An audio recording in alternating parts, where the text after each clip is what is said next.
Hello, I am Himanshu Gupta. Welcome to my channel legal rights. आज हम बात करेंगे संस्वीकृति की। इसके पहले वाली वीडियो में हमने स्वीकृति में कवर किया हुआ है सेक्शन 17 टू सेक्शन 22 तक। आज हम कवर करेंगे सेक्शन 23 से 31 तक। जी हाँ, जो संस्वीकृति मीन्स कन्फेशन के पोर्शन में आता है। हम सबसे पहले मैं आपको बताना चाहूँगा इजी वे में कि संस्वीकृति होती क्या है। सबसे पहले मैं बताऊँगा संस्वीकृति अगर आप कभी भी करते हैं या कोई भी व्यक्ति संस्वीकृति करेगा तो वो अपने खिलाफ ही करेगा। हमेशा संस्वीकृति उपयोग में आएगी दांडिक मामलों में। जब भी वो अपने खिलाफ कोई अगर बात करता है तो संस्वीकृति में आता है। और संस्वीकृति जो स्टार्ट होगी, संस्वीकृति सबसे पहले एक स्वीकृति होगी, उसके बाद एक संस्वीकृति, मतलब एक कथन पहले एक स्वीकृति होगा, उसके बाद संस्वीकृति होगा। मीन्स सबसे पहले हम ये देखें कि अगर हम किसी भी कोई कथन करते हैं, न्यायालय में अगर हमने कोई भी कथन किया तो सबसे पहले वो स्वीकृति होगा और स्वीकृति होने के बाद संस्वीकृति बनेगा। फॉर एग्जांपल, मिस्टर ए ने कहा कि मैंने बी की हत्या की, तो सबसे पहले उन्होंने ये स्वीकृत किया कि जब बी की हत्या हो रही थी तो वहाँ पे थे, और उसके बाद उन्होंने ये कहा कि हाँ भाई बी की मैंने हत्या की, वो एक संस्वीकृति में है। और वहीं पर अगर कोई व्यक्ति ये बोलता है कि ए ने बी ए को जब बी मार रहा था, ए को जब बी मार रहा था तब मैं वहाँ पर खड़ा था, वो एक स्वीकृति में आया। समझिएगा बात को, वो एक स्वीकृति में आया। ए को जब बी मार रहा था तब मैं वहाँ पे खड़ा था, वो एक स्वीकृति में आया। और वहीं पर अगर वही व्यक्ति कहता है कि जब ए को बी मार रहा था तो मैंने भी उसको मारा, तो वो एक संस्वीकृति में आया। क्यों? क्योंकि वो उसके अपोजिट में आया। ठीक है, अब हम बात करते हैं सबसे पहले सेक्शन 24। मीन्स सेक्शन 24 क्या बोलता है? उत्प्रेरणा, धमकी या वचन द्वारा कराई गई संस्वीकृति दांडिक कार्रवाई में कब विसंगत होती है। जैसे मान लीजिए आपको किसी ने उत्प्रेरित किया, धमकी दी या किसी प्रकार का वचन दे दिया और उसके बाद आपसे कोई संस्वीकृति करे तो वो विसंगत होगी, मतलब वो सुसंगत नहीं होगी। मीन्स अगर न्यायालय को ये लगता है कि आप जो संस्वीकृति कर रहे हैं, जो कन्फेशन कर रहे हैं न्यायालय के सामने, और वो जो संस्वीकृति है वो आपकी स्वैच्छिक नहीं है, वो आप खुद से नहीं कर रहे हैं, किसी के दबाव में, या किसी ने आपको मारा है, पीटा है, या फिर किसी ने डराया धमकाया है, तो जब तक न्यायालय को ये नहीं लगता कि आप जो संस्वीकृति कर रहे हैं वो अपनी स्वैच्छिक कर रहे हैं, तब तक वो इसको स्वीकृत या फिर सुसंगत नहीं करेगी, वो विसंगत रहेगी।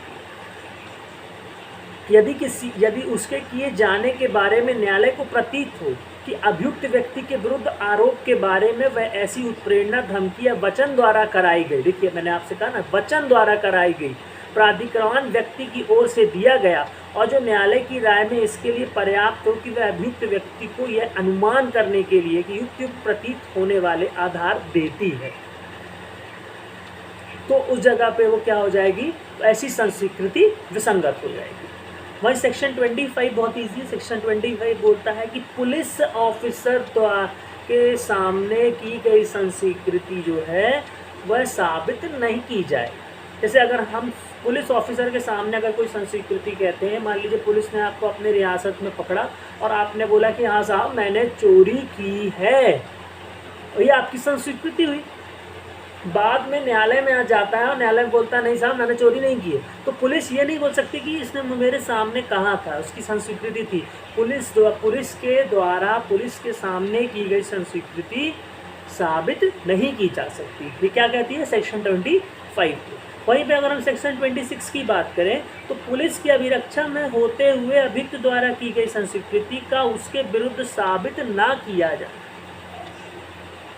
देखिए, एक पोजीशन जब हुई जब पुलिस थी, दूसरी पोजीशन जैसे मान लीजिए अगर आपने पुलिस के सामने कर तो दी, अब पुलिस के सामने कर दी तो उसको वो पुलिस वाला साबित नहीं कर सकता। सेक्शन 26 ये कहता है। लेकिन सेक्शन 26 बाद में ये भी बोलता है कि यदि उस वक्त पे मजिस्ट्रेट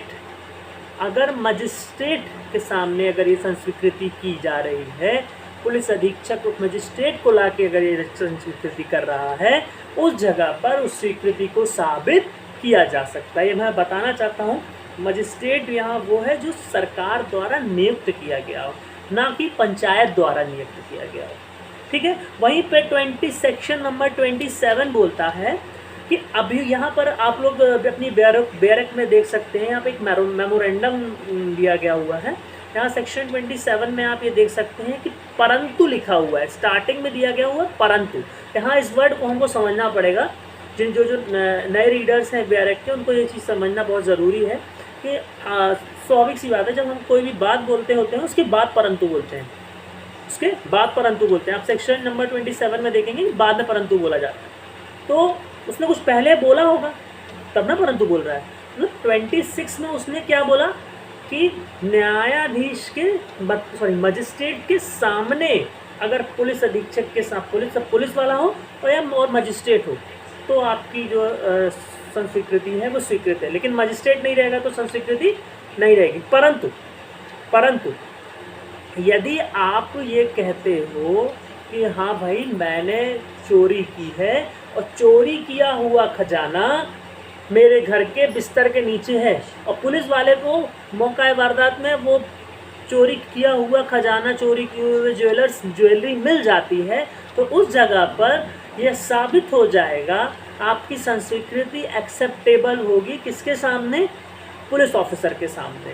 परंतु जब किसी तथ्य के बारे में अभी साक्ष्य दिया जाता है कि किसी अपराध के अभियुक्त व्यक्ति से जो पुलिस ऑफिसर की अभिरक्षा में हो, प्राप्त जानकारी के परिणाम स्वरूप उसका पता चला है, तब ऐसी जानकारी में से उतनी चाहे वह संस्वीकृति की कोटि में आती हो या नहीं, जितनी एतद्वारा पता चले हुए तथ्य के स्पष्टता संबंधित है, साबित की जा सके। मतलब जितना उसने बताया है, हाँ, जितना जहाँ तक उसका साक्ष्य पुलिस वाले के सामने है, उतना न्यायालय को साबित किया जाएगा। किसके द्वारा? पुलिस के द्वारा। सेक्शन 28 बोलता है, उस प्रेरणा, धमकी या वचन में पैदा हुए मन पर प्रभाव के दूर हो जाने के पश्चात की गई स्वीकृति सुसंगत है, की गई संस्वीकृति सुसंगत है। मान लीजिए उत्प्रेरणा, धमकी या वचन से पैदा हुए मन पर प्रभाव के दूर हो जाने के पश्चात, मान लीजिए ये सब चीज़ें नहीं रहती हैं और न्यायालय को लगता है कि हाँ भाई अब जो ये बोल रहा है किसी दबाव में नहीं बोल रहा है, तो उसकी संस्वीकृति क्या हो जाएगी? एक्सेप्टेबल हो जाएगी, सुसंगत हो जाएगी। ठीक है, मतलब वो रेलिवेंट फैक्ट पे आ जाएगी। अन्यथा सुसंगत स्वीकृति का गुप्त रखने के वचन आदि के कारण विसंगत ना हो जाना। यदि ऐसी संस्वीकृति अन्यथा सुसंगत मतलब किसी अलग तरीके से आप संस्वीकृति कर देते हैं। आप मतलब ये समझिए कि आप बता रहे हैं, किसी चीज़ को आप बता रहे हैं, लेकिन आपके सिर्फ बताने मात्र से पता चलता है कि कहीं पर जैसे मान लीजिए हत्या हुई है और आप ये बताते हैं कि हाँ मैं वहाँ था लेकिन मैंने हत्या नहीं की, तो यहाँ पे आपकी एक संस्वीकृति होगी, आपके सामने हत्या हुई है, तो कहीं ना कहीं से अन्यथा सुसंगत हो जाते हैं आप। मान लीजिए आप मदिरा किए हुए हैं और मदिरा करते हुए आप बता देते हैं कि हाँ भाई मैंने फलाने को मारा था, तो ये भी आपकी एक संस्वीकृति। जब आपको ये जानकारी है कि आप जो कार्य कर रहे हैं, जो बोल रहे हैं, वो संस्वीकृति की श्रेणी में नहीं आती, उस जगह पर भी ये आपको चेतावनी नहीं है। यहाँ पे लिखा है अथवा केवल इसलिए कि उसे यह चेतावनी नहीं दी गई थी कि वह ऐसी संस्वीकृति करने के लिए आबद्ध नहीं था और कि उसके विरुद्ध उसका साक्ष्य दिया जा सकेगा, विसंगत नहीं होगा। मतलब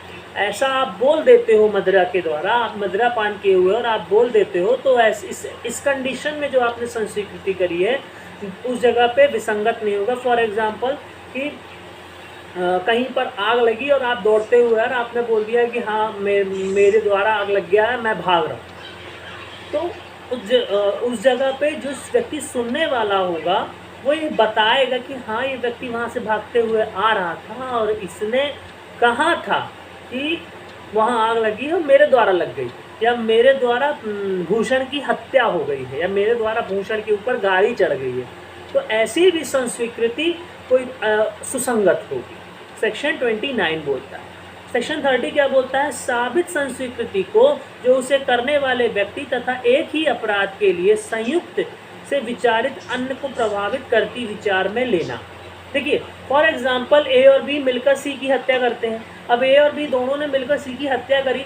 ए ने जाके संस्वीकृति कर ली कि साहब हाँ मैंने सी को मारा है, हाँ मैंने सी को मारा है और मेरे साथ बी भी था। तो उस जगह पर ए की संस्वीकृति को न्यायालय विचार में ले सकती है। इसका अर्थात ये नहीं कि सी ने भी मारा था। संस्वीकृति कौन कर रहा है? सिर्फ बी ने भी मारा था। संस्वीकृति कर रहा है ए, लेकिन बी को भी इसके आधार पर बी के लिए भी विचार में ले सकती है। सेक्शन 30 यह कहता है। अब हम बात करेंगे सेक्शन 31। सेक्शन 31 को हम विस्तार में आपको बताएंगे क्योंकि वो विबंध के बारे में है। 115 और सेक्शन 117 में इसको हम कवर करेंगे, लेकिन फिर भी अभी हम इसको जितना मैं आपको लाइटली बताना चाहूँगा कि संस्वीकृतियाँ निश्चायक सबूत नहीं है किंतु विबंध कर सकती हैं। जैसे निश्चायक सबूत सेक्शन 4 में दिया गया हुआ है। यहाँ पे निश्चायक सबूत मतलब ऐसे सबूत जिसको बता दिया कि हाँ भाई ये इसके खिलाफ आप ये नहीं बोल सकते, इसको आप ना साबित नहीं कर सकते, साबित कर सकते। फॉर एग्जांपल निश्चायक सबूत का एग्जांपल ले लें तो जैसे मान लीजिए 7 वर्ष से नीचे जो भी बच्चा होगा अगर उसके द्वारा कोई भी कृत्य होता है तो उसको अपराध नहीं माना जाएगा। ये एक निश्चायक सबूत है। हाँ ये डन कर दिया, कंफर्म कर दिया कि भाई साहब अब इसके अलावा कोई भी कुछ नहीं किया जा सकता, इसको ना साबित नहीं कर सकते, इसको कहते हैं निश्चायक सबूत। तो स्वीकृतियाँ स्वीकृत विषयों का निश्चायक सबूत नहीं है। स्वीकृतियाँ स्वीकृत विषयों का निश्चायक सबूत नहीं है किंतु ऐसे पश्चात अंतर्विष्ट उपबंधों के अधीन विबंध के रूप में प्रवर्तित हो सकेंगे। विबंध के रूप में क्या होगा? प्रवर्तित हो सकेंगे। ठीक है, इसको हम और डिटेल में पढ़ेंगे सेक्शन 115 एंड 117 में।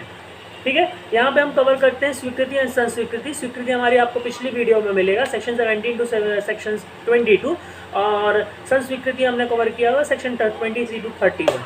Thank you.